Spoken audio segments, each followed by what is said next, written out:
வணக்கம் ஃப்ரெண்ட்ஸ், இது நம்ம சேனல் பிரணேஷ் மம்மி. இன்றைக்கி நம்ம வீடியோவில் நம்ம எதை பற்றி பார்க்க போகிறோம் அப்படின்னா 8 மந்த்ஸ்லேருந்து எல்லா வயசு குழந்தைங்களுக்குமான ஒரு super healthy wait gaining baby food recipe. ரொம்ப டேஸ்டி, ரொம்ப ஹெல்த்தி, குழந்தைங்க நல்லா விரும்பி சாப்பிடுவாங்க. இந்த ஃபுட்டை எப்படி செய்கிறதுன்னு பார்க்குறதுக்கு முன்னாடி இந்த வீடியோக்கு ஒரு லைக் பண்ணிட்டீங்க அப்படின்னா உங்களை மாதிரி இன்னும் நிறைய மம்மிஸ்க்கு இந்த வீடியோ யூஸ்ஃபுல்லாக இருக்கும். அது மட்டும் இல்லாமல் இப்போ தான் நீங்கள் ஃபஸ்ட் டைம் நம்ம சேனல் பார்க்குறீங்க அப்படின்னா மறக்காமல் நம்ம சேனலை சப்ஸ்கிரைப் பண்ணிக்கோங்க.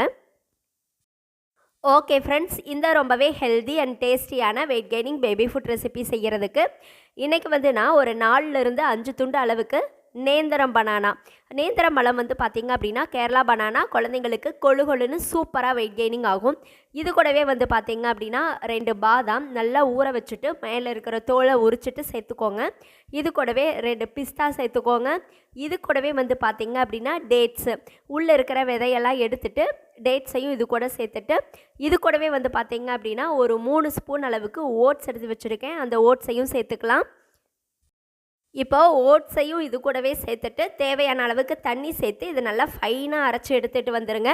எந்த அளவுக்கு ஃபைனாக அரைக்க முடியுமோ அந்த அளவுக்கு ஃபைனாக அரைச்சிக்கோங்க. இப்போது ஸ்டவ்வில் ஒரு பேன் வச்சுக்கலாம். இதில் நம்ம அரைச்சி எடுத்து வச்சுருக்கிற அந்த ஓட்ஸு பனானா மிக்ஸை இது கூட சேர்த்துட்டு இது கூடவே எக்ஸ்ட்ரா நம்ம தண்ணியும் சேர்க்கணும். ஏன்னா ஓட்ஸ் கொஞ்சம் தண்ணி நிறைய எடுக்கும். அதனால் இது கூட எக்ஸ்ட்ரா தண்ணியும் சேர்த்துட்டு இதை நல்லா கலந்து விட்டுக்கோங்க. ஸ்டவ்வை லோ ஃப்ளேமில் வச்சுட்டு நல்லா கைவிடாமல் கலந்து விட்டீங்க அப்படின்னா இது குயிக்காகவே ஒரு திக் கன்சிஸ்டன்சிக்கு வந்துடும். அந்த செரலக் பதத்துக்கு வந்த உடனே நம்ம ஸ்டவ் ஆஃப் பண்ணிக்கலாம்.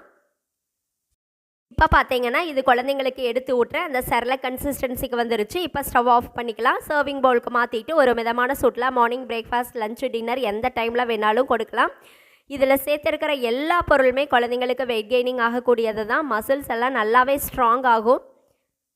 இந்த குயிக் அண்ட் ஈஸியான வெயிட் கெய்னிங் பேபி ஃபுட் உங்களுக்கு பிடிச்சிருந்தது அப்படின்னா மறக்காமல் நம்ம சேனலை சப்ஸ்கிரைப் பண்ணுங்கள், லைக் பண்ணுங்கள். அதே மாதிரி உங்களுடைய கருத்துக்களையும் கமெண்ட்டில் சொல்லுங்கள். Thank you friends.